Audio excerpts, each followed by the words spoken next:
তিথা একটু ইতস্তত করে বলল, আমি পুরোটা জানি না, শুধু এতটুকু জানি মেহেদি ভাইয়া তোকে দেখতেই এখানে আসবে।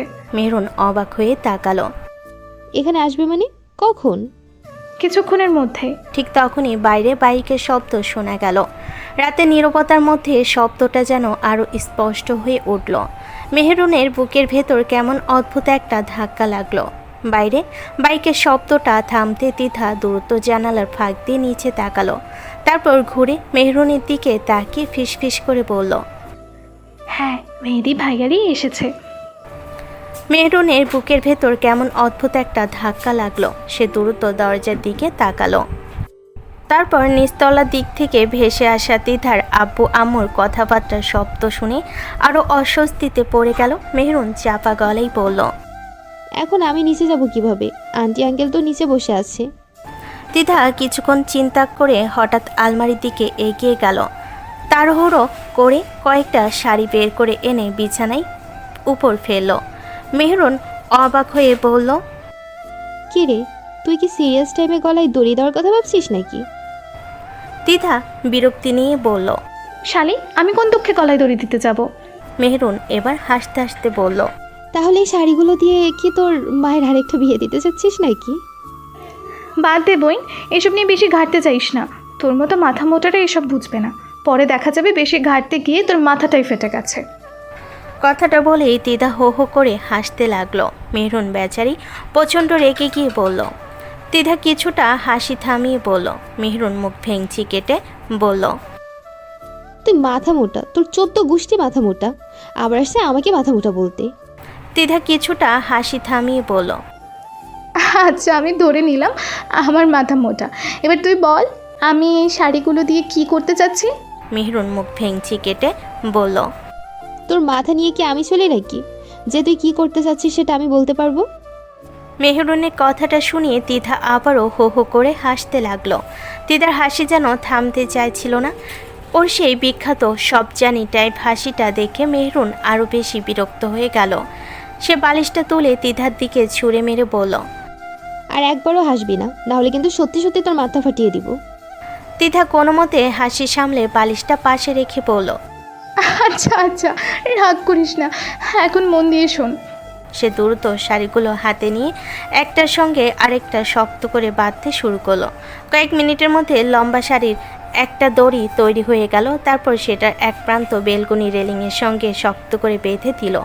মেহরুন কয়েক সেকেন্ড অবাক হয়ে তাকিয়ে রইল। এরপর চোখ বড় বড় করে বলল, এই জন্য শাড়ি বের করছিলি? তিথা গর্বিত মুখে বলল, জি হ্যাঁ ম্যাডাম, নিচে নামার স্পেশাল ভিআইপি রাস্তা বানাচ্ছি। মেহরুন সঙ্গে সঙ্গেই 2 কদম পিছিয়ে গেল।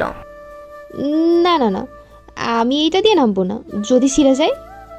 আরে কিচ্ছু হবে না, এত ড্রামা করিস না। ড্রামা আমি করছি? তুই আমাকে 3 তলা থেকে ঝুলিয়ে নামানোর প্ল্যান করছিস, আর আমি চুপ করে থাকবো? তিথা এবার জানালার বাইরে উকি দিয়ে নিচে তাকালো। তারপর চাপা গলায় বলল, ধুর, তাড়াতাড়ি কর, নাহলে মেহেদি ভাইয়াই উপরে চলে আসবে। এই কথাটা শুনতেই মেহরুনের বুকটা আবার ধক করে উঠল। কি? ও উপরে আসবো মানে? আরে আসতেও পারে, তুই তো ওনাকে খুব ভালো করেই চিনিস। মেহরুন অল্পতেই আটকে উঠল। নিচে গিয়ে মেহেদির সামনে দাঁড়ানোর কথা ভাবতে তার হাত পা ঠান্ডা হয়ে আসছিল। তিথা এবার শাড়ির গিট টেনে পরীক্ষা করে বলল, দেখ, একদম মজবুত, ছেড়ে যাওয়ার কোনো চান্সই নেই। আমি একাই নামবো? হুম। মানে তুই নামবি না? তিথা দীর্ঘশ্বাস ফেলে বলল, আমি কেন নামবো? নিচে তোর বয়ফ্রেন্ড তোর জন্য বসে আছে, আমার জন্য কি কেউ বসে আছে নাকি? মেহরুন ভেঙচি কেটে বলল, ইস, ঢং দেখলে আর বাঁচি না। তুমি যে তলে তলে টেম্পো চালাও, সেটা কি আমি বুঝি না ভাবছো? তিথা কিছুটা লজ্জা পেল, তাই সে বিষয়টা চেঞ্জ করতে বলল, আরে দেরি হয়ে যাচ্ছে, তাড়াতাড়ি নাম। মেরুন এবার বেলকনি রেলিংয়ের একেবারে সামনে এগিয়ে নিচের দিকে তাকাতেই কিছুটা ভয়ে পিছিয়ে গেল। বোন ভয় করছে, যদি পড়ে যাই। তিথা চোখ টিপে বলল, তাহলে খবরের হেডলাইন হবে, অতিরিক্ত বুদ্ধির চাপে তরুণীর করুণ মৃত্যু। মেহরুন না চাইতো হেসে ফেলল। মেহরুনের হাসিটা মিলিয়ে যেতেই তিথা আবার গম্ভীর হয়ে বলল, এবার প্লিজ নাম, না হলে পরিস্থিতি যে কোনো সময় খারাপ হয়ে যেতে পারে। মেহরুন ঠোঁট কামড়ে আবার নিচের দিকে তাকালো। তিনতলার ওই উচ্চতা দেখে তার মাথা ঘুরে উঠছিল। নিচে অন্ধকার গলির পাশে একটা কালো বাইক দাঁড়িয়ে আছে, আর বাইকের গায়ে হেলান দিয়ে দাঁড়িয়ে আছে মেহেদি। মোবাইলে কি যেন দেখছে। লোকটাকে দেখে মেহরুনের বুকের ভেতরটা অদ্ভুতভাবে কেঁপে উঠল। মেহেদি পাশে এসে ফিস ফিস করে বলল, দেখছিস লোকটা কতক্ষণ ধরে শুধু তোর জন্য অপেক্ষা করছে। মেহরুন দ্রুত মুখ ফিরিয়ে নিয়ে বলল, চুপ কর তো। উফ, লজ্জা পাচ্ছে। ত্রিধা। আচ্ছা আচ্ছা, আর বলবো না, এখন নাম। মেহরুন শেষমেশ সাহস করে শাড়ির দড়িটা শক্ত করে ধরল, তারপর কাপা গলায় পড়ল, আমি যদি মরে যাই তাহলে কিন্তু তুই ভুলে আমার বয়ফ্রেন্ডের দিকে নজর দিবি না, না হলে কিন্তু আমি মরে গিয়ে ভূত হয়ে তোকে পিটাবো। দিদা সঙ্গে সঙ্গে বলল, ধর, তোর এই জল্লাদ বয়ফ্রেন্ডের দিকে নজর দিতে আমার বইই গেছে। কি, তুই আমার কিউট বয়ফ্রেন্ডকে জল্লাদ বললি? হ্যাঁ বোন, তুই একদম ঠিক শুনেছিস। এখন দোয়া করে প্লিজ নাম। ঠিক আছে, নামছি। আরে ভয় পাস না, আমি ধরে আছি। মেহরুন ধীরে ধীরে রেলিং পার হয়ে বাইরে পা রাখলো। সঙ্গে সঙ্গে তার বুক ধরফর করতে শুরু করলো। দুই হাত দিয়ে শক্ত করে কাপড়ের দড়িটা আঁকড়ে ধরে সে নিচে নামতে লাগলো। প্রথম কয়েক সেকেন্ড ঠিকঠাকই গেল, কিন্তু হঠাৎ মেরুনের হাত ফসকে একটু নিচে নেমে যেতে সে আতঙ্কে চিৎকার করে উঠল। তিধা দ্রুত দড়িটা চেপে ধরে পড়ল। চিল্লাস না, আম্মু শুনে ফেলবে। নিচে দাঁড়িয়ে থাকা মেহেদিও এবার শব্দ পেয়ে মাথা তুলে তাকালো। অন্ধকারের মাঝেও সে স্পষ্ট দেখতে পেল একটা মেয়ে শাড়ির দড়ি বেয়ে 3 তলা থেকে নামছে। মেহেদি কয়েক সেকেন্ডে হতভম্ব হয়ে তাকিয়ে রইল, তারপর কপালে হাত দিয়ে বিড়বিড় করে বলল, এই মেয়েটা একদিন আমাকে হার্ট অ্যাটাক করিয়েই ছাড়বে। মেরুন শাড়ির দড়ি বেয়ে আরও একটু নিচে নামতে হঠাৎ একটা মশা এসে তার হাতে বসল। বিরক্ত হয়ে সে দড়ি আঁকড়ে ধরে হাত ঝাঁকাতে লাগলো। উপরে দাঁড়িয়ে থাকা তিধা সেটা দেখে ভয় পেয়ে একটু জোরেই বলে উঠল, এই তুই এমন লাফালাফি করছিস কেন? আগে ঠিকমতো নিচে নাম। মেহরুন গলা খাকারি দিয়ে বিরক্ত স্বরে বলল, দোস্ত, একটা মশা আমাকে খুব বিরক্ত করছে, দাঁড়া আগে এই বদমাশটাকে মেরে নি, তারপর নামছি। তিধা কপালে হাত ঠেকিয়ে প্রায় চিৎকার করেই বলল, বোন, এখন মশা মারার সময় না, তুই আগে নিরাপদে নিচে নাম। তোর কিছু হয়ে গেলে তোর ওই জল্লাদ বয়ফ্রেন্ড আমাকে উল্টা ঝুলিয়ে ফ্রি টিকিটে চাঁদের দেশে পাঠিয়ে দেবে। মেরুন তিধার একটা কথাও কানে তুলল না। এক হাতে শাড়ির দড়িটা শক্ত করে রেখে অন্য হাত দিয়ে বিরক্তিকর মশাটাকে মারার চেষ্টা করতে লাগলো। উপরে দাঁড়িয়ে থাকা তিধার তো ভয়ে অবস্থা খারাপ। সে রেলিং আঁকড়ে ধরে বারবার নিচের দিকে তাকাচ্ছিল, বোন প্লিজ আগে নিচে নাম। কিন্তু মেহরুন তখন পুরো মনোযোগ দিয়েছিল সেই একগুঁয়ে মশাটার দিকে। 1 মিনিট দাঁড়া, আজকে তোকে শেষ করেই ছাড়বো। দাঁত চেপে বিড়বিড় করলো সে। পরের মুহূর্তেই বিপদটা ঘটে গেল। মশাটাকে মারতে গিয়ে তার এক হাত একটু ফসকে গেল, আর শাড়িটার আঁচল আঙ্গুলের ফাঁক দিয়ে পিছলে বেরিয়ে গেল। মুহূর্তের মধ্যে মেহরুনের শরীর ভারসাম্য হারিয়ে নিচের দিকে পড়ে যেতে লাগলো। উপরে দাঁড়িয়ে থাকা তিধার মুখ ফ্যাকাশে হয়ে গেল। আতঙ্কে সে প্রায় চিৎকার করে উঠল। মেহরুন! নিচে দাঁড়িয়ে থাকা মেহেদি এতক্ষণ হাত গুটিয়ে দাঁড়িয়ে দাঁড়িয়ে মেহরুনের সব কাণ্ড কারখানায় দেখছিল। মেয়েটার পাগলামো দেখে একদিকে বিরক্ত হচ্ছিল, আবার অন্যদিকে অদ্ভুত এক ভালো লাগাও কাজ করছিল। কিন্তু মেহরুনকে হঠাৎ নিচে পড়ে যেতে তার বুক কেঁপে উঠল। 1 সেকেন্ডও দেরি করল না, সে দ্রুত বাইকের পাশ থেকে সরে এসে দেওয়াল টপকে ভেতরে ঢুকে পড়ল। তারপর প্রায় দৌড়ে গিয়ে 2 হাত বাড়িয়ে দিল। পরের মুহূর্তে ধপ করে মেহরুন এসে পড়ল মেহেদির 2 হাতের উপর। ধাক্কায় মেহেদি কয়েক কদম পিছিয়ে গেলেও কোনোভাবে নিজেকে সামলে নিল। শক্ত করে মেয়েটাকে জড়িয়ে ধরে রাখল, যেন এক চুলও হাত ফসকে না যায়। মেহরুন ভয়ে চোখ শক্ত করে বন্ধ করে ফেলেছে, কিন্তু ভয়ে সে চিল্লাচ্ছে, আমি মরতে চাই না, আমি বাঁচতে চাই। মেহেদি মেহরুনকে এভাবে চিল্লাতে দেখে বিড়বিড় করে বলল, আসছিল হিন্দি সিনেমার নায়িকাদের মতো বেলকুনির রেলিং এর সঙ্গে শাড়ি বেঁধে নিচে নামতে, এখন দেখো পড়ে গিয়ে কেমন বাংলা সিনেমার ভিলেন রিনা খানের মতো চিল্লাচ্ছে। মেহরুন এখনও চোখ বন্ধ করে এক নাগারে চিৎকার করেই যাচ্ছে, আমি মরতে চাই না, আমি এখনো অনেক ছোট, আম্মু আমাকে বাঁচাও। এই ড্রামাবাজ, আগে চোখ খুলে দেখ তো, মরে গেছিস নাকি বেঁচে আছিস? মেহেরুন মেহেদির কোনো কথাই শুনল না ও নিজের মতো চিল্লাতেই থাকে। এতবার ডাকার পরও মেহেরুনকে থামাতে না পেরে মেহেদি এবার খুব বিরক্ত হয়ে গেল। তাই সে এবার মেহেরুনকে কোল থেকে ঠাস করে নিচে ফেলে দিল। মাটিতে পড়তেই উফ করে শব্দ বেরিয়ে গেল মেহেরুনের মুখ দিয়ে। মেহেরুন কয়েক সেকেন্ড ফ্যাল করে মেহেদির দিকে তাকিয়ে রইল। তারপর হঠাৎ নিজের হাত পা, মাথা, কাঁধ সব জায়গায় হাত বুলিয়ে দেখে অবাক গলায় বলল, আমি এখনো বেঁচে আছি? মেহেদি 2 হাত বুকের সামনে গুটিয়ে ঠান্ডা চোখে বলল, না, তুমি এমন আত্মা হয়ে আমার সামনে বসে আছো। মেহেরুন এক মুহূর্ত চুপ করে রইল। তারপর কোমরে ব্যথা অনুভব করে রাগী কণ্ঠে বলল, বদমাইশ বেটা, আপনি আমাকে বাঁচিয়ে আবার ফেলে দিলেন কেন? মেহেদি ভুরু কুঁচকে মেহেরুনের দিকে তাকালো। তারপর একদম শান্ত গলায় বলল, তুমি কোলে থেকেও বাংলা সিনেমার ভিলেন রিনা খানের মতো চিল্লাচ্ছিলে, তাই তোমাকে থামাতে কোনো উপায় না পেয়ে নিচে ফেলে দিয়েছি। মেহেরুন রাগে ফুঁসতে ফুঁসতে উঠে দাঁড়ালো। কোমরে হাত দিয়ে কুকড়ে গিয়ে বলল, গোলামের পুত, তাই বলে তুই আমাকে এভাবে নিচে ফেলে দিবি? মেহেদি ঠান্ডা গলায় বলল, ফেলে দিব না তো কি, তোমাকে কোলে তুলে চুমা দিব? মেহেরুন মুখ ভেঙচি কেটে বলল, হ্যাঁ, চুমু দিতে না পারলেও একটু কোলে নিয়ে ঘোরাঘুরি করতি, তাহলে তো আমি থেমে যেতাম। মেহেদি কয়েক সেকেন্ড চুপ করে মেহেদির দিকে তাকিয়ে রইল। তারপর ধীরে ধীরে এক ভুরু উঁচু করে বলল, তোমার সমস্যা কি জানো? তুমি সবসময় নিজের লাইফটাকে সিনেমা ভাবো। মেহেরুন সাথে সাথে পাল্টা বলল, আর আপনি নিজেকে কি ভাবেন, হিরো? না, আমি সেই দুর্ভাগা লোক যার প্রতিবার তোমার পাগলামোর কারণে হার্ট অ্যাটাক খাওয়ার উপক্রম হয়। মেহেরুন ঠোঁট ফুলিয়ে বলল, আপনি দুর্ভাগা নন, দুর্ভাগী তো আমি, যে একটা নিষ্ঠুর মানুষের জন্য নিজের জীবন মরণের প্রশ্ন নিয়ে 3 তলা থেকে নামতে গিয়েছিলাম। মেহেদি ঠোঁটে কোণে হালকা হাসি ফুটে উঠল।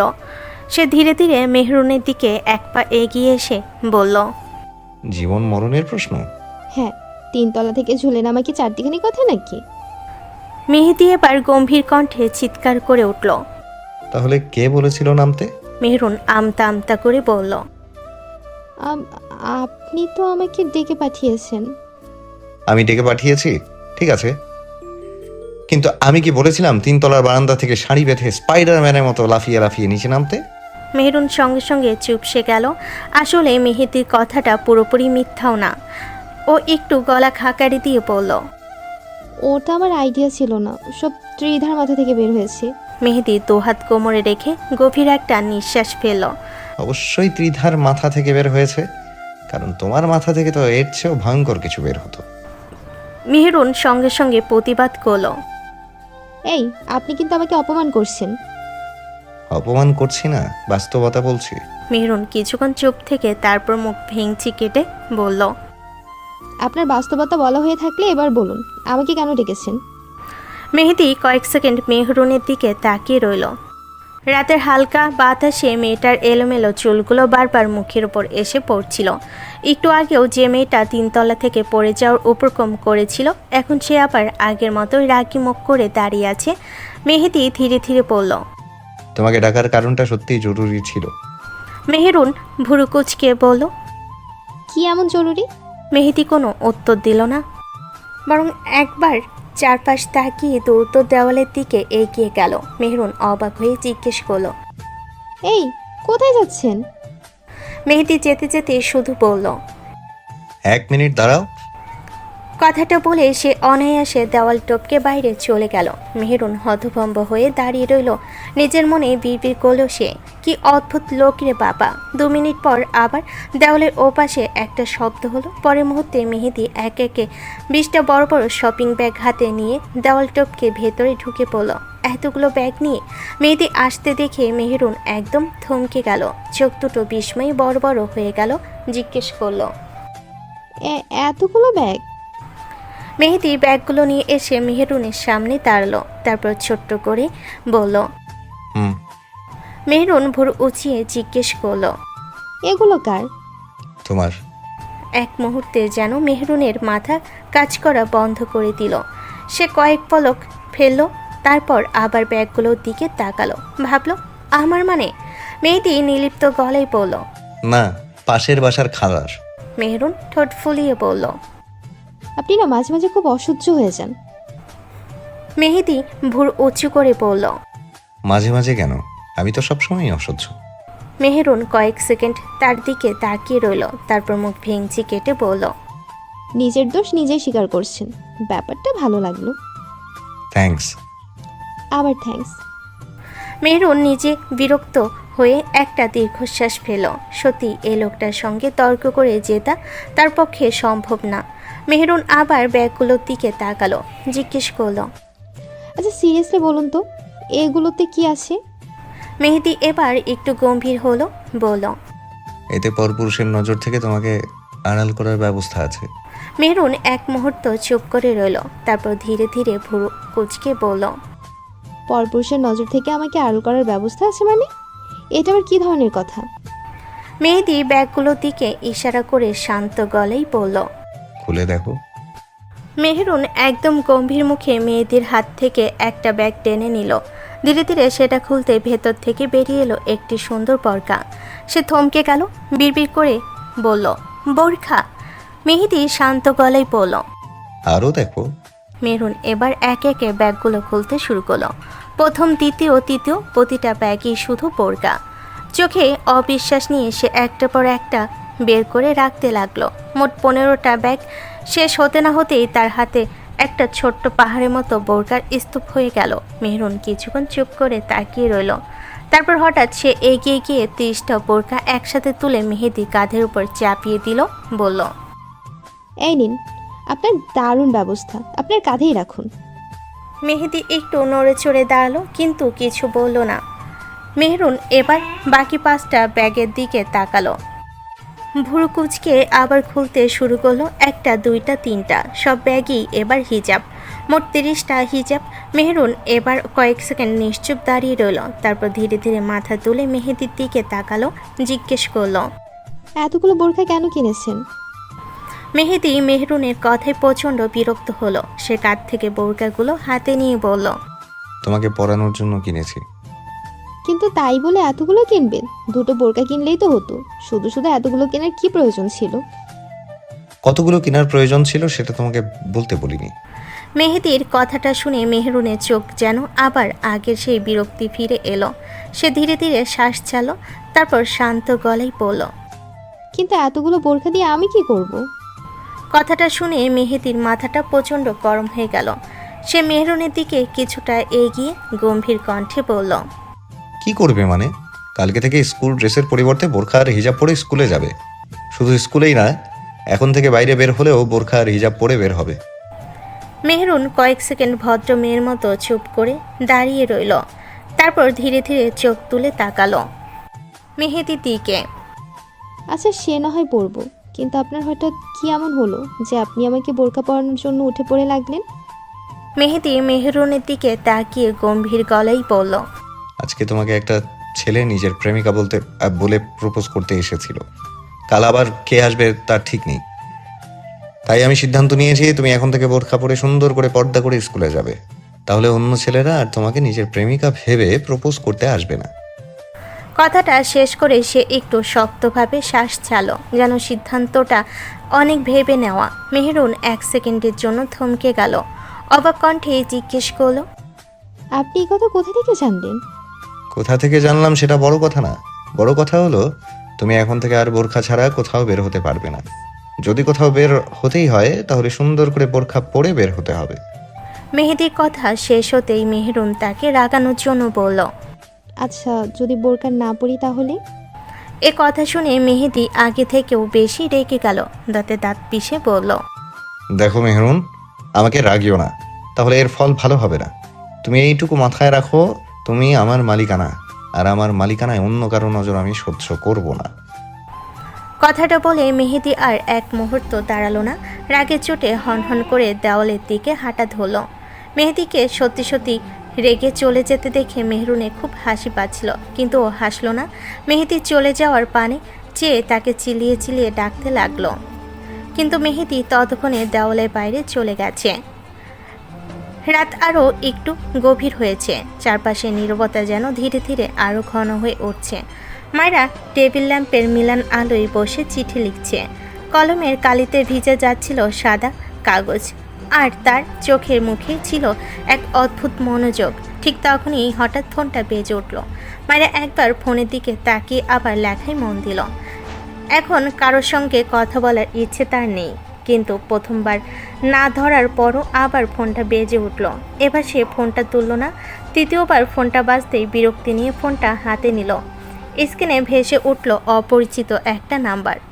ভুরু কুঁচকে কিছুক্ষণ তাকিয়ে থেকে ফোনটা আবার পাশে রেখে দিল। কিন্তু রাখলেই কি আর শান্তি আছে? ফোনটা যেন থামার নামই নিচ্ছে না, বারবার বেজেই চলেছে। রুমের নীরবতার মধ্যে সেই শব্দটা আরও অস্বস্তিকর লাগছিল। এভাবে 10-12 বার ফোনটা বেজে উঠল। শেষমেশ 13 বারের বেলায় গভীর একটা নিঃশ্বাস ফেলে মায়েরা প্রচণ্ড বিরক্তি নিয়ে ফোনটা হাতে নিল। তারপর কলটা রিসিভ করলো। মায়েরা ফোনটা কানে তুলতেই ওপাশে কয়েক সেকেন্ড নীরবতা। হ্যালো। তারপর কণ্ঠে স্পষ্ট বিরক্তি।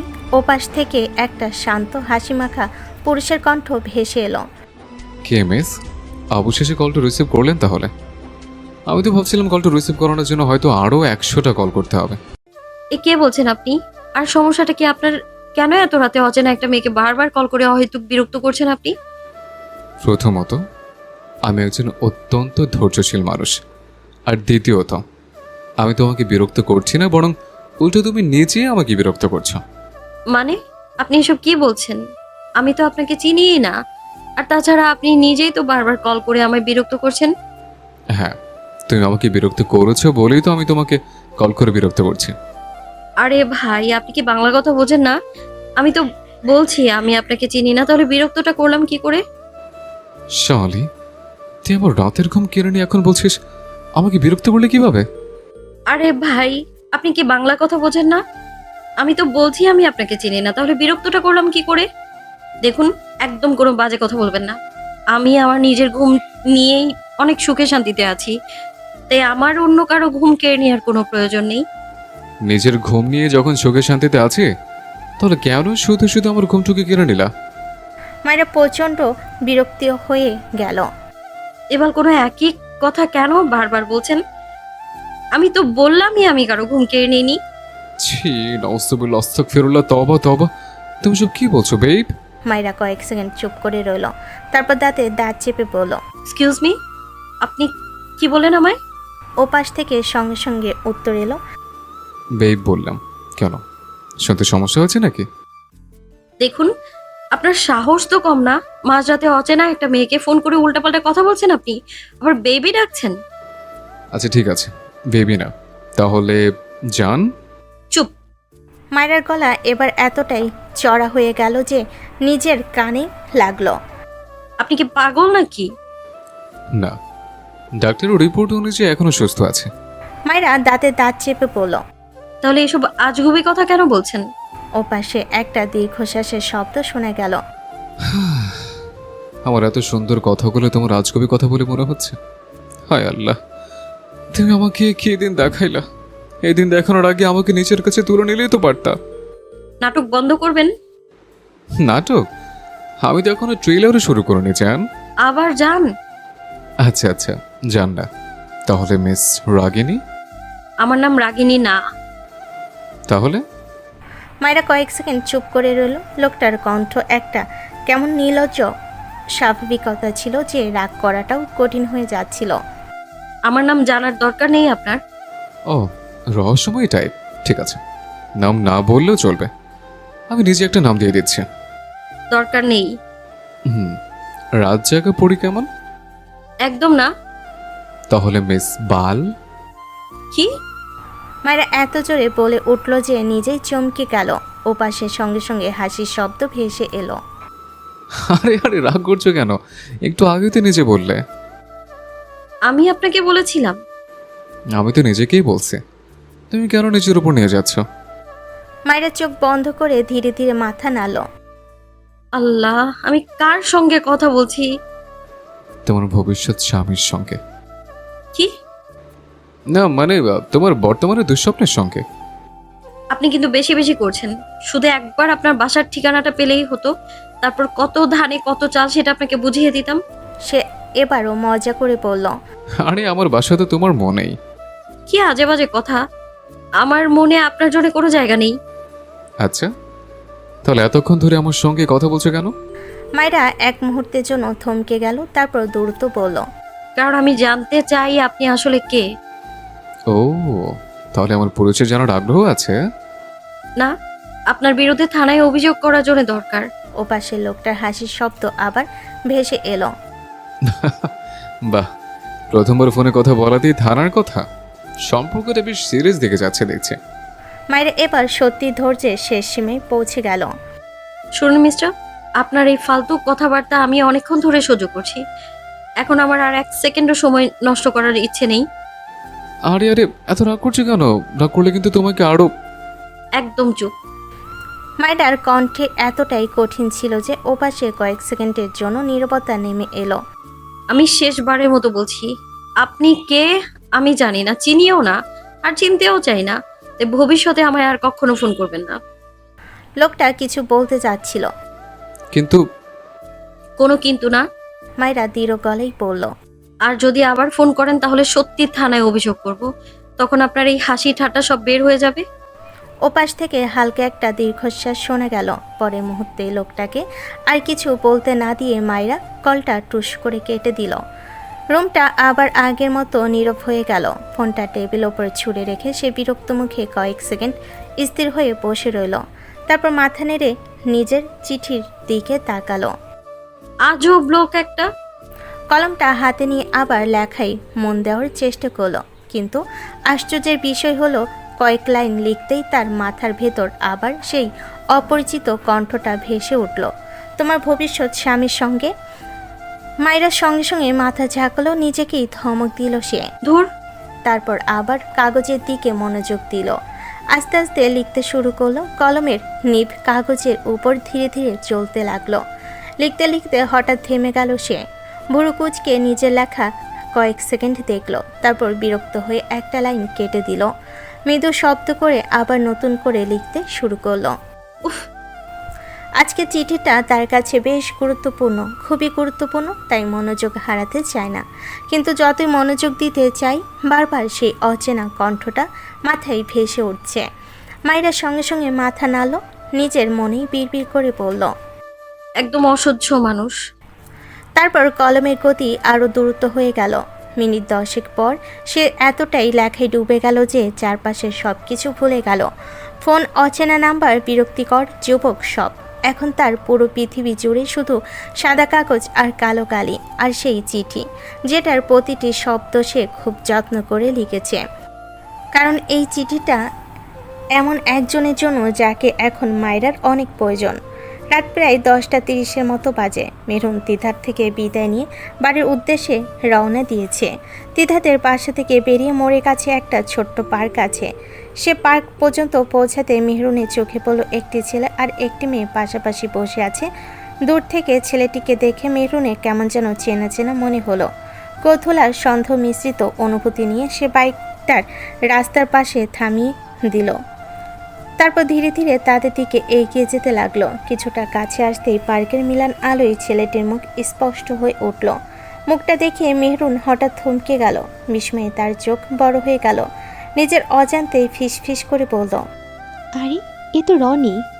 মেহরুন কিছুক্ষণ অবাক হয়ে দাঁড়িয়ে রইল। রনি যে এত রাতে পার্কে বসে কারোর সঙ্গে প্রেম আলাপ করছে, এটা তার কল্পনাতেও ছিল না। সে দ্রুত রাস্তার পাশে দাঁড়িয়ে থাকা গাছটার আড়ালে সরে গেল। তারপর পকেট থেকে ফোন বের করে ক্যামেরা অন করলো।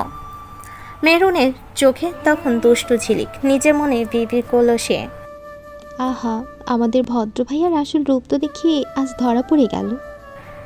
দূর থেকে জুম করে কয়েক সেকেন্ডে একটা ভিডিও করলো। ভিডিওতে দেখা যাচ্ছে রনি আর মেয়েটি কাছাকাছি বসে হাসতে হাসতে গল্প করছে।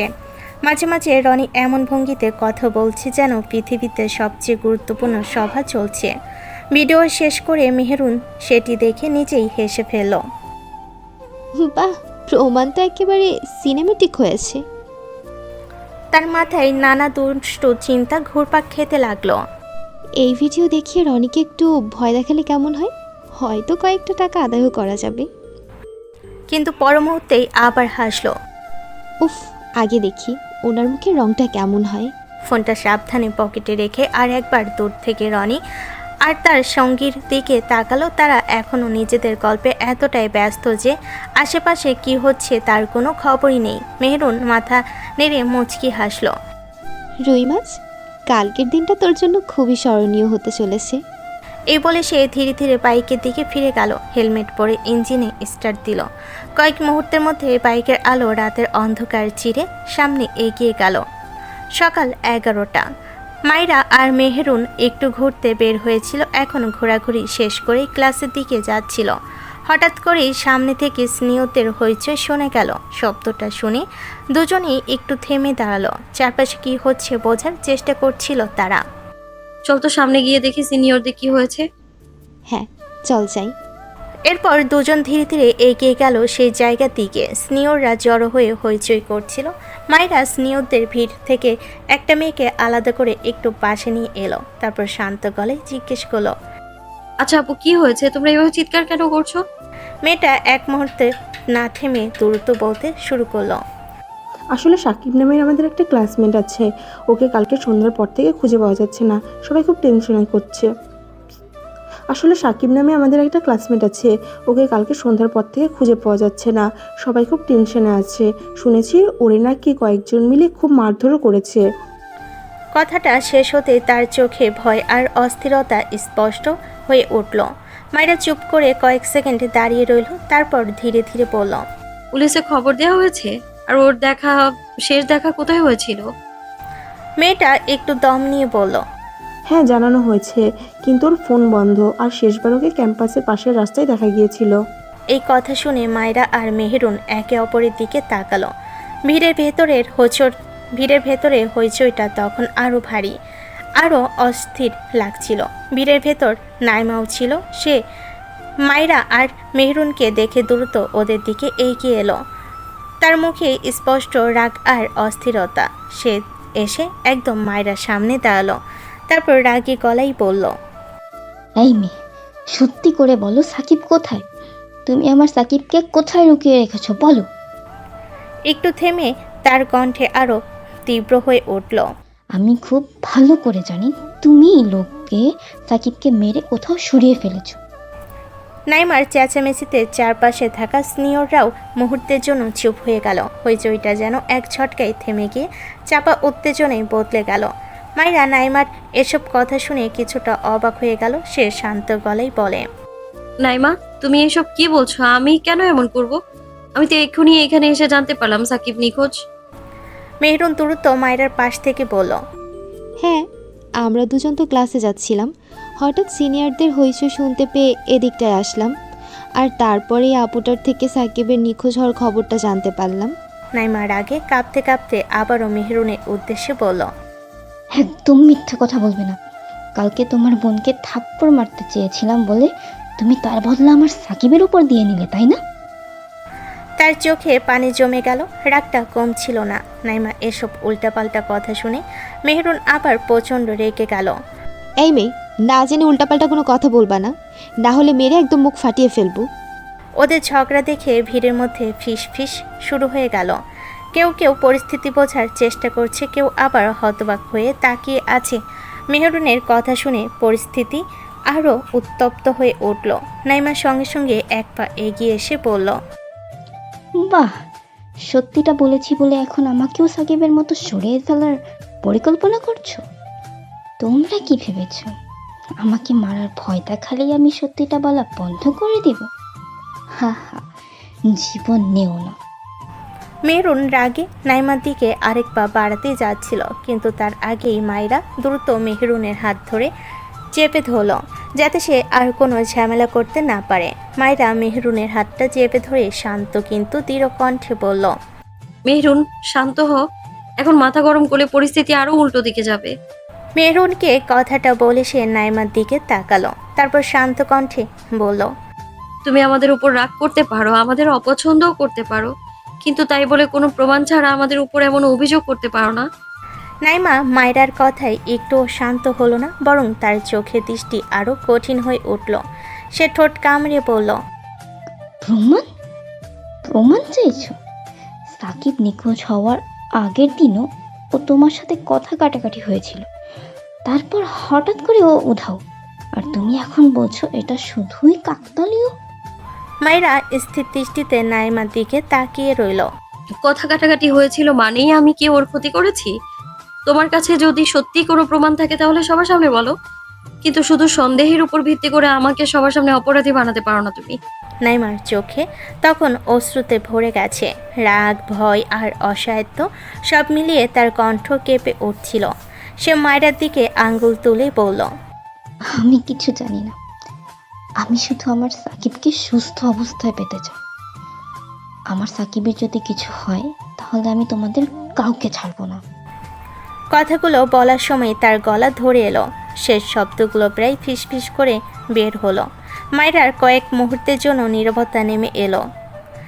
নাইমা আর একবার মায়েরার দিকে তাকালো। সে দৃষ্টিতে ছিল রাগ, অভিমান আর গভীর কষ্টের ছাপ। তারপর হঠাৎ ঘুরে দাঁড়িয়ে দ্রুত পায়ে সেখান থেকে চলে যেতে শুরু করলো। ভিড়ের মধ্যে তার একজন ফ্রেন্ড তাকে ডাকলো, নাইমা, কোথায় যাচ্ছিস? কিন্তু সে পেছন ফিরে তাকালো না। মাথা নিচু করে দ্রুত চলে গেল। নাইমা চলে যাওয়ার পর চারপাশে আবার চাপা ফিসফাস শুরু হলো। একজন সিনিয়র ধীরে ধীরে বলল, মেয়েটা খুব ভেঙে পড়ছে মনে হচ্ছে। আরেকজন দীর্ঘশ্বাস ফেলে বলল। মেহরুন বিরক্ত মুখে বলল, নিজের মন করা কথা বলে আমাদের দোষী বানিয়ে দিল। মায়েরা কিছুক্ষণ চুপ করে রইল। তারপর ধীর গলায় বলল, ও এখন স্বাভাবিকভাবে চিন্তা করতে পারছে না।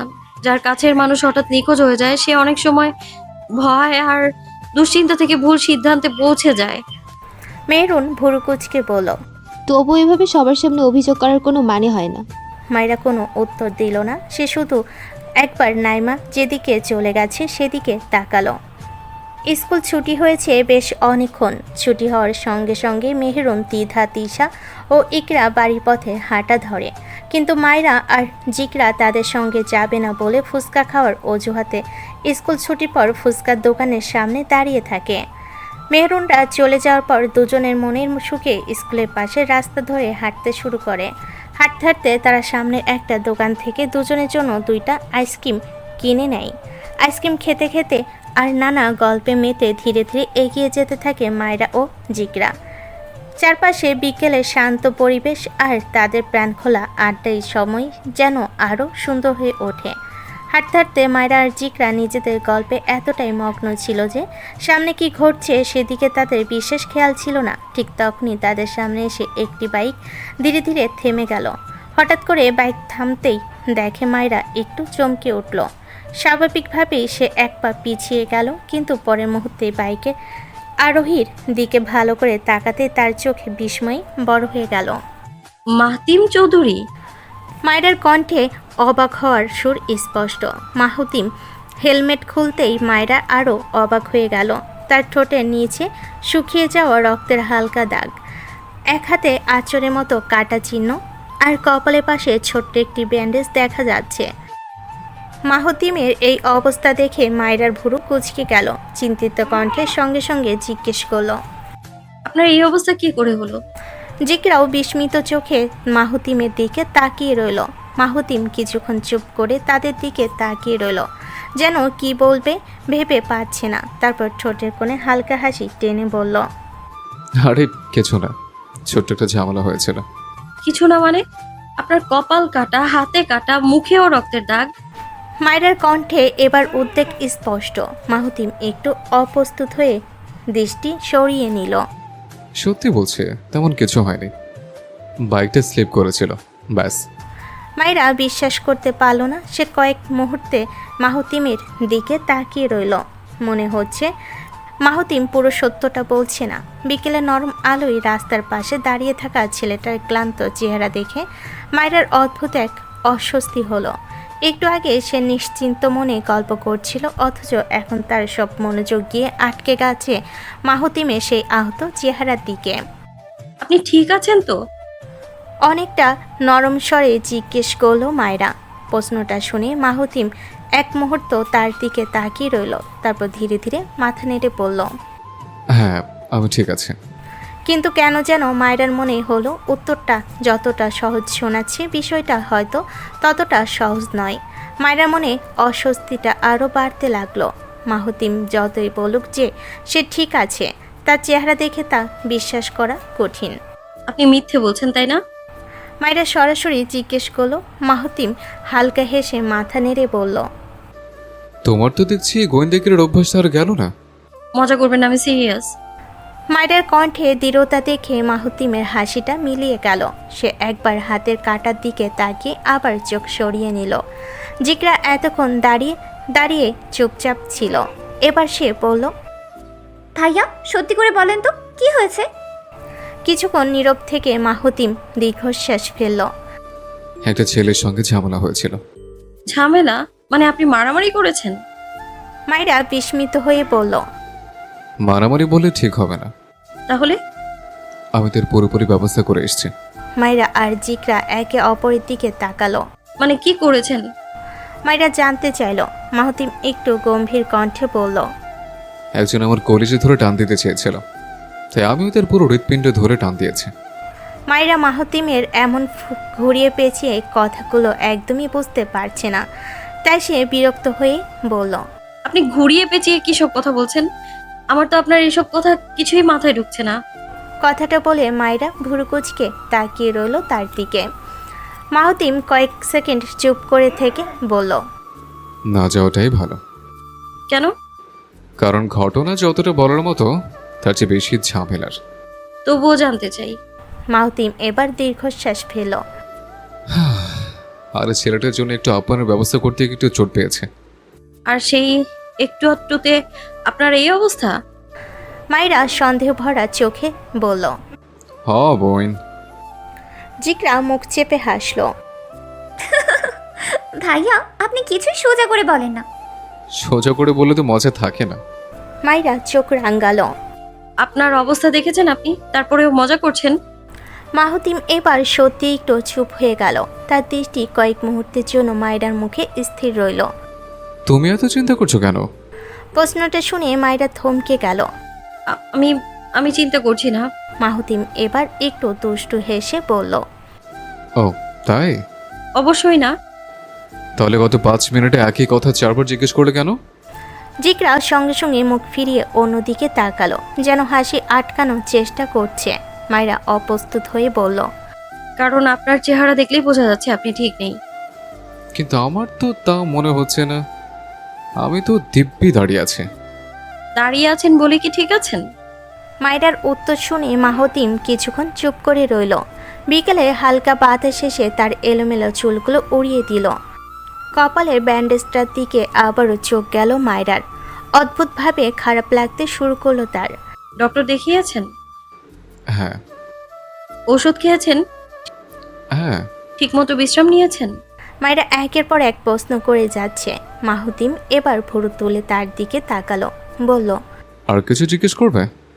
মায়েরা সঙ্গে সঙ্গে মুখ ফিরিয়ে নিল। জিকরা আর নিজের হাসি চেপে রাখতে পারল না। সে হাসতে হাসতে বলল, ভাইয়া আবার মনে হচ্ছে মায়ের আপু এবার আপনার পুরো মেডিকেল রিপোর্টই চাইবে। জিকরা? মায়েরা ধমক দিতে জিকরা খিলখিল করে হেসে উঠল। আর মাহতিম সে শুধু চুপচাপ দাঁড়িয়ে মায়েরা লাল হয়ে যাওয়া মুখটার দিকে তাকিয়ে রইল। তার চোখে ক্লান্তি টন ছিল, কিন্তু সেই ক্লান্তির আড়ালে যেন অন্যরকম এক প্রশান্তিও ফুটে উঠছিল। মায়েরার লাল হয়ে যাওয়া মুখটার দিকে কয়েক সেকেন্ড তাকিয়ে থেকে মাহতিম অবশেষে দৃষ্টি সরিয়ে নিল। তারপর যেন হঠাৎ কিছু মনে পড়েছে এমন ভঙ্গিতে বলল, আচ্ছা, তোমরা দুজন এই রাস্তায় একা একা হাঁটছো কেন? জিকরা সঙ্গে সঙ্গে উত্তর দিল, একা কোথায়, আমরা তো দুজন আছি। বাহ, দুইজন মিলে একা না হওয়ার নতুন সংজ্ঞা পেলাম। ভাইয়া? জিকরা ভেঙচি কাটলো। মাহতিম হেসে মাথা নেড়ে বলল, ঠিক আছে ঠিক আছে, কিন্তু এত দেরি কেন করছো? মায়েরা আইসক্রিমের কাঠিটা পাশে ডাস্টবিনে ফেলে দিয়ে বলল, কারো অনুমতি নিয়ে হাঁটতে বের হইনি যে হিসেব দিতে হবে। ও, আজকে ম্যাচে দেখছি বেশ গরম। মেজাজ গরম না, প্রশ্ন বেশি। মাহতিম ঠোঁটের কোণে হাসি টেনে বলল। আচ্ছা, আর প্রশ্ন করবো না। বলে সে বাইকের হ্যান্ডেলে ভর দিয়ে দাঁড়িয়ে রইল। কিন্তু আশ্চর্যের ব্যাপার হলো কেউই বিদায় নিল না। কয়েক মুহূর্তে নীরবতা নেমে এলো। শেষমেশ জিকরাই সেই নীরবতা ভাঙল। ভাইয়া আপনি আসলে কোথায় যাচ্ছিলেন? কোথাও না, মানে? এমনি বের হয়েছিলাম। মিথ্যা। মায়েরা আর জিকরা একসঙ্গে বলে উঠল। মাহতিম কিছুটা হেসে ফেলল। তোমরা দুজন একদম চেরা বোর্ড। কারণ আপনি সত্যি বলেন না। মায়েরার উত্তর শুনে মাহতিম মাথা কাত করল। আচ্ছা সত্যি বলি, বলুন। স্কুলের পাশ দিয়ে যাচ্ছিলাম, তখন দেখলাম দুইটা মেয়ে আইসক্রিম হাতে পৃথিবীর সবচেয়ে গুরুত্বপূর্ণ মিটিং করছে। জিকরা হেসে উঠল, কিন্তু মায়েরা বুঝে গেল কথাটার মানে। সে ভুরু কুচকে বলল, আপনি আমাদের দেখেছিলেন, হুম, তারপর ইচ্ছে করে এখানে থামলেন? হতে পারে। মায়েরা কিছু বলল না। অকারণেই তার বুকের ভেতরটা কেমন যেন ধক করে উঠল। মাহতিম আবার বলল, তবে থেমে ভালোই করেছে, কেন? কারণ একটা ব্যাপার নিশ্চিত হতে পেরেছে। কি ব্যাপার? মাহতিম সরাসরি মায়েরার চোখের দিকে তাকালো। আমার এই অবস্থা দেখে অন্তত একজন মানুষ সত্যিই চিন্তা করেছে। কথাটা শুনে মায়েরার মুখের সব উত্তর যেন কোথাও হারিয়ে গেল। সে তাড়াতাড়ি চোখ সরিয়ে নিল। জিকরা একবার মাহতিমের দিকে একবার মায়েরার দিকে তাকালো, তারপর মুখে চাপা হাসি নিয়ে বলল, আমি কি একটু সামনে গিয়ে দাঁড়াবো? জিকরা, মায়েরা প্রায় চিৎকার করে উঠল। জিকরা এবার আর হাসি আটকাতে পারল না। আর মাহতিম সে নিচু স্বরে হেসে মাথা নেড়ে বলল, থাক, তোমার বান্ধবী আমাকে আজকে খুন করে ফেলবে। বিকেলে সোনালি আলো তখন ধীরে ধীরে ফিকে হয়ে আসছে। রাস্তার দুপাশে দীর্ঘ ছায়া পড়েছে, আর সেই নরম আলোয় দাঁড়িয়ে থাকা তিনজনের মাঝখানে অদ্ভুত এক উষ্ণ অস্বস্তিকর তবুও সুন্দর নীরবতা ধীরে ধীরে জায়গা করে নিতে লাগলো। কিছুক্ষণ পরও কেউ তেমন কিছু বলল না। জিকরা রাস্তার পাশের একটা গাছে হেলান দিয়ে দাঁড়িয়েছিল, আর মায়েরা চুপচাপ নিজের ব্যাগের স্টাফটা নিয়ে নাড়াচাড়া করছিল। হঠাৎ যেন কোনো সিদ্ধান্ত নিয়ে ফেলল সে। একবার মাহতিমের দিকে তাকিয়ে আবার চোখ সরিয়ে নিল, তারপর ধীরে ধীরে এগিয়ে গেল মাহতিমের সামনে। মাহতিম ভুরকুচকে তাকালো। কি হলো? মায়েরা কোনো উত্তর দিল না। ব্যাগে চেন খুলে ভেতর থেকে ভাঁজ করা একটা খাম বের করলো, তারপর আরেক হাতে একটা ভাগে সিগারেটের প্যাকেট। দুটো জিনিসই একসঙ্গে মাহতিম দিকে বাড়িয়ে দিল। মাহতিম প্রথমে খামটার দিকে, তারপর সিগারেটের প্যাকেটটার দিকে তাকালো। তার চোখে স্পষ্ট বিস্ময়। ওগুলো কি? নাটক বাসায় গিয়ে করবেন, এখন একটু মুখটা বন্ধ রাখেন। মানে আমি নাটক কখন করলাম? বললাম তো, মুখটা একটু বন্ধ রাখেন। মাহতিম কিছুক্ষণ মায়েরার মুখের দিকে তাকিয়ে রইল। মনে হচ্ছিল সে কিছু বুঝতে চেষ্টা করছে। তারপর হঠাৎ আবার জিজ্ঞেস করলো, তুমি আমাকে চিঠি লিখেছ? প্রশ্নটা শুনে মায়েরার মুখ আরও গম্ভীর হয়ে গেল। এত প্রশ্ন কেন করেন? কারণ কৌতূহল হচ্ছে। কৌতূহল বাসা পর্যন্ত সামনে রাখুন।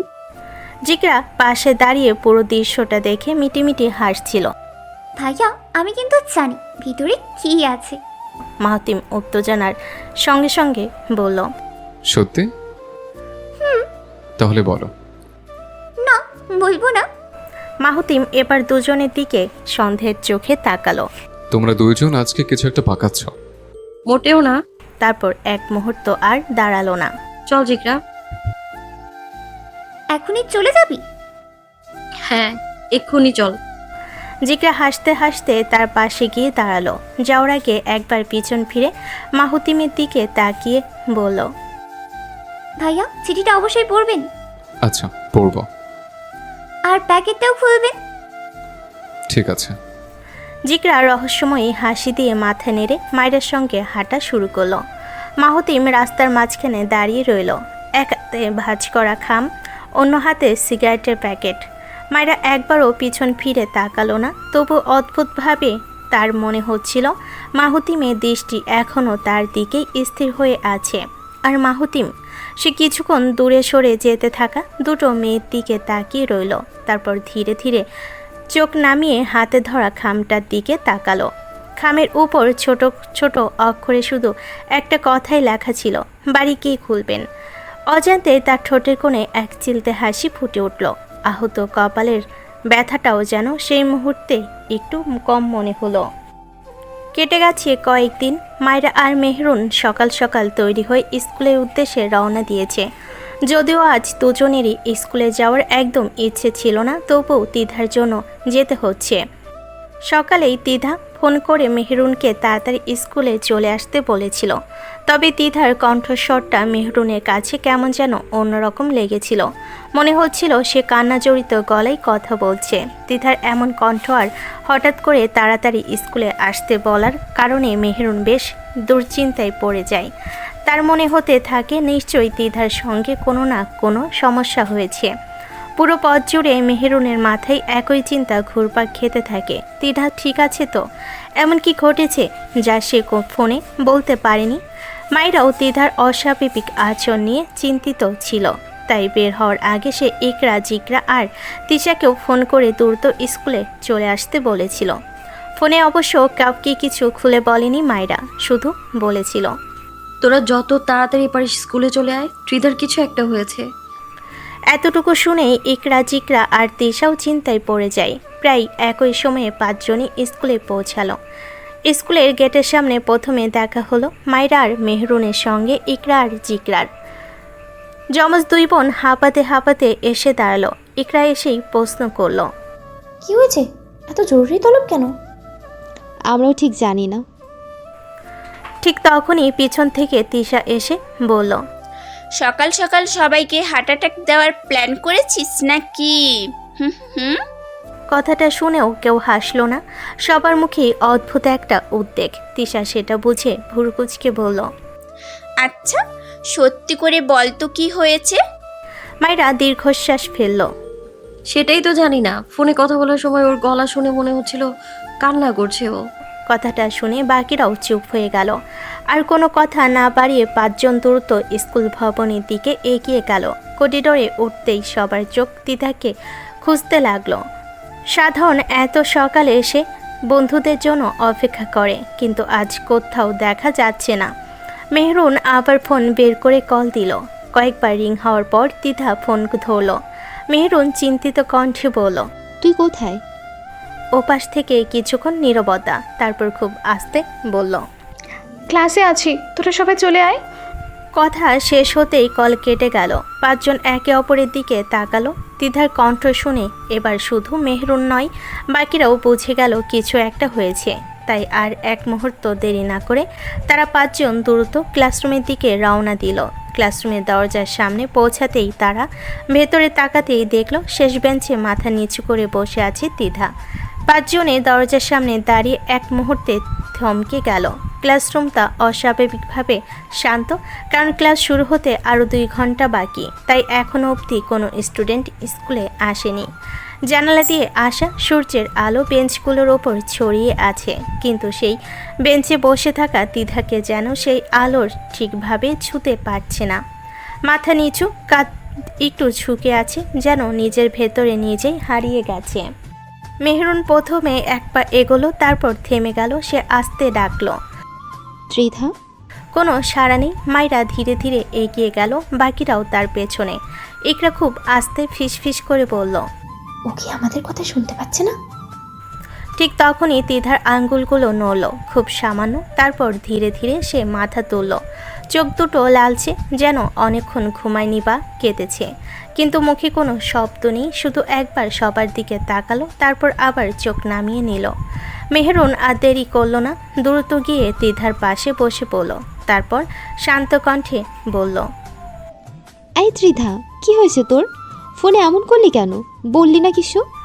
তিধা ঠোঁট কামড়ে ধরল। কয়েক সেকেন্ড শুধু চুপ থেকে খুব নিচু গলায় বলল, আমার সব শেষ হয়ে গেছে রে মেহু। কথাটা বলে সে ফুপিয়ে ফুপিয়ে কাঁদতে লাগলো। মেহরুন এক মুহূর্তের জন্য থমকে গেল। সব শেষ কথাটা তার কানে যেন বারবার প্রতিধ্বনিত হতে লাগলো। সে দ্রুত তিধার কাঁধে হাত রেখে চিন্তিত কণ্ঠে জিজ্ঞেস করলো, এই কি বলছিস তুই? কে শেষ হয়ে গেছে? আমাদের বলা কে? তিধা মুখ ঢেকে কাঁদতে লাগলো। কাঁধ কেঁপে উঠছে। ক্লাসরুমের ভেতরেই নীরবতা যেন আরও ভারী হয়ে গেল। মায়েরা ধীরে ধীরে পাশের ছিটে বসে পড়ল, আর ইকরা, জিকরাও এক একে কাছে এগিয়ে এলো। তিশাও দরজার দিকটা একবার দেখে নিয়ে ভেতরে ঢুকে এলো, যেন নিশ্চিত হতে চাই কেউ তাদের কথা শুনছে না। মায়েরা খুব নরম গলায় বলল, ত্রিধা প্লিজ আগে শান্ত হ, তারপর বল কি হয়েছে। আমরা আছি তো। তিধা অনেক চেষ্টা করে শ্বাস ঠিক করলো, কিন্তু কান্না থামছিল না। কিছুক্ষণ পর ভাঙ্গা গলায় বলল, আমার ভালোবাসার মানুষটা অন্য কারো হয়ে গেছে। তিধার কথাটা শেষ হওয়ার সাথে সাথেই ক্লাসরুমের এক মুহূর্তের জন্য এমন নীরবতা নেমে এলো যেন বাতাসটাও থমকে গেছে। আমার ভালোবাসার মানুষটা অন্য কারোর হয়ে যাচ্ছে, কথাটা যেন সবার মাথার ভেতর ধাক্কা দিল। 1 সেকেন্ড, 2 সেকেন্ড, তারপরেই মায়েরা হঠাৎ কপাল কুঁচকে ফেল, কিন্তু ঠিক পরের মুহূর্তে তার মুখে উৎসাহ হাসি ফুটে উঠল। মেহরুন অবাক হয়ে তাকিয়ে থাকলো, তারপর নিজেও যেন বুঝতে না পারে হেসে ফেলল। ইকরার জিকরাও একে অপরের দিকে তাকিয়ে প্রথমে থমকালো, তারপর দুজনেই হেসে উঠল। ইকরা হাসতে হাসতে বলল, না না, মানে সিরিয়াসলি এই জন্য সকাল সকাল আমাদের দৌড়ে আসতে হলো? আমি ভেবেছিলাম কি না কি হয়ে গেছে, আর এটা তুই তো তামিমের সাথে মাত্র কদিন হলো কথা বলছিস ত্রিধা, আর তাতেই তোর এই অবস্থা? হ্যাঁ রে, ওর অবস্থা দেখে তো মনে হচ্ছে 10 বছরের প্রেম ভেঙে গেছে। ক্লাসরুমে এক ধরনের চাপা হাসি ঢেউ ছড়িয়ে পড়ল। সবাই যেন নিজের ভয়ের অস্বস্তিটা হাসির ভেতর দিয়ে নামিয়ে ফেলতে চাইছে। শুধু তিশা দাঁড়িয়ে রইল দরজার পাশে, সে হাসল না, তার চোখ তিধার দিকে স্থির। তিধা এবার ধীরে ধীরে মুখ তুলে তাকালো, তার চোখে জল তখনও শুকায়নি, কিন্তু হাসির শব্দগুলো শুনে তার ভেতরে কষ্টটা যেন আরও ভারী হয়ে উঠল। সে ফিসফিস করে বলল, তোরা তোরা হাসছিস? না মানে আমরা ভেবেছিলাম তুই বুঝি সত্যি বড় কোনো ঝামেলায়। কিন্তু মেহেরুন বাকিটা শেষ করতে পারল না, কারণ তিধা এবার মাথা নিচু করে আবার কেঁদে উঠল। তামিম না, তামিম না, আমি ওকে ভালোবাসি না। কথাটা শুনে চারজনে হাসি ধীরে ধীরে থেমে গেল। ক্লাসরুমে আবার নীরবতা নেমে এলো, এবার আরও ভারী। মায়েরা ভুরু কুচকে বলল, মানে?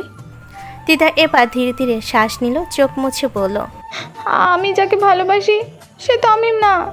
একটু থেমে গেল সে, তারপর খুব আস্তে বলল, আমি 1 বছর ধরে ইয়াশকে ভালোবাসি। এই নামটা উচ্চারণ করার সাথে সাথে বাতাসটা যেন বদলে গেল, মেহরুনের হাসি পুরোপুরি মিলিয়ে গেল, মায়নার মুখ শক্ত হয়ে গেল। ইকরা আর জিকরাও একে অপরের দিকে তাকালো, এবার আর হাসি নেই, শুধু বিস্ময়। ওরা চারজনই হতভম্ব, কিছুক্ষণ তিধার দিকে চেয়ে রইল। তিধা কাপা গলায় আবার বলল, তোরা কেউ ওর কথা জানিস না, আমি তোদের কাউকে বলিনি, কিন্তু সত্যি বলতে আমি ইয়াশকে প্রচণ্ড ভালোবাসি। ওকে ছাড়া আমি কিচ্ছু ভাবতে পারি না। এই ইয়াশটা আবার কে রে? তোরা কেউ ওকে চিনবি না। তাহলে তুই ওকে চিনলি কি করে? চোখ দুটো বন্ধ করে তিধা কাপা গলায় বলতে শুরু করলো, প্রায় 2 বছর আগের কথা। আমি আমার খালার বাসায় বেড়াতে গেছিলাম, তো সেখান থেকে একটু কেনাকাটা করতে বের হয়েছিলাম। আমি তাড়াহুড়ো করে রাস্তা পার হচ্ছিলাম, হঠাৎ করে একটা বাইক খুব দ্রুত সামনে দিয়ে চলে আসে। ইকরা নিঃশ্বাস আটকে ফেল, একটু থেমে তিধা আবার বলতে লাগলো, আমি ঠিক বুঝে উঠতে পারিনি, পরের মুহূর্তে আমি পড়ে যাই, মাথায় ভীষণ আঘাত লাগে, চারপাশটা কেমন ঝাপসা হয়ে যায়। তারপর যখন একটু হুঁশ আসে, দেখি আমি হসপিটালের বেডে শুয়ে আছি। ক্লাসরুমে কেউ নড়ল না। তিধা গলা নামিয়ে বলল, ওখানে প্রথম যাকে দেখি সে হলো ইয়াশ। ইয়াশই তোকে হাসপাতালে নিয়ে গিয়েছিল? তিধা মাথা নেড়ে হ্যাঁ বোঝালো, তারপর আবার বলল, ও শুধু নিয়ে যায়নি, আমার ট্রিটমেন্টের সব খরচও দিয়েছিল। আমি তখন পুরোপুরি ভেঙে পড়েছিলাম, বাবা মা তখন শহরের বাইরে ছিল, আমি একদম একা ছিলাম। তার কণ্ঠ আরও ভারী হয়ে গেল। ইয়াশ প্রায় প্রতিদিন হসপিটালে এসে আমার খোঁজ নিত, ডাক্তারকে জিজ্ঞেস করতো আমি ঠিক আছি কিনা, নার্সদের সাথে কথা বলতো, আমার জন্য খাবার আনতো। তারপর তিধা একটু থেমে গেল। ডিসচার্জের দিন ও আমার হাতে একটা ফোন দিয়ে বলেছিল, সরি, আমার জন্য তোমার ফোনটা সেদিন পড়ে গিয়ে ভেঙে গেছে, তাই আমি তোমার জন্য এই ফোনটা নিয়ে এসেছি, তুমি প্লিজ ফোনটা নাও। কথাগুলো বলতে বলতে তিধার ঠোঁটে এক অদ্ভুত হাসির ছায়া এসে গেল, কিন্তু চোখে পানি। আমি মৃদু হেসে ওর হাত থেকে ফোনটা নিয়েছিলাম, তারপর ও আবার আমার থেকে ফোন নাম্বারটা নেয়। তারপর থেকেই? হ্যাঁ, এরপর থেকে প্রতিদিন ও আমাকে মেসেজ দিত, আজ কেমন আছো, ব্যথা কমেছে, খেয়েছো, এইসব। তার গলা কেঁপে উঠল, পুনরায় বলল, আমি বুঝতেই পারিনি কখনো আমার জীবনের সবচেয়ে গুরুত্বপূর্ণ মানুষ হয়ে গেছে। এক মুহূর্তের চুপ, তারপর তিধা ফিসফিস করে বলল, আমি কখনো ভাবিনি ওকে ভালোবেসে ফেলবো, কিন্তু ভালোবাসাটা যে কখন হয়ে গেছে বুঝতেই পারিনি। সবাই মনোযোগ দিয়ে তিধার লাভ স্টোরি শুনছিল, তবে মেহেরুন সব শোনার পর কিছুক্ষণ চুপ করে তিধার দিকে তাকিয়ে রইল। তারপর মাথা চুলকে বলল, আচ্ছা সবই তো বুঝলাম, কিন্তু তামিমের বিষয়টা বুঝলাম না। তুই তো তামিমের সঙ্গে প্রেম করিস না, তাহলে তামিমের সঙ্গে প্রেম করে কে? প্রশ্নটা শুনে তিধা হঠাৎ মাথা তুলে তাকালো, কিন্তু মেহেরুনের দিকে নয়। তার দৃষ্টি গিয়ে থামলো তিশার উপর। দরজার পাশে দাঁড়িয়ে থাকা তিশা তখনও নিশ্চুপ। মায়েরা ইকরা আর জিকরাও অবাক হয়ে তিধার দৃষ্টি অনুসরণ করে তিশার দিকে তাকালো। ক্লাসরুমে আবার নীরবতা নেমে এলো। মেহেরুন ভুরু কুঁচকে বলল,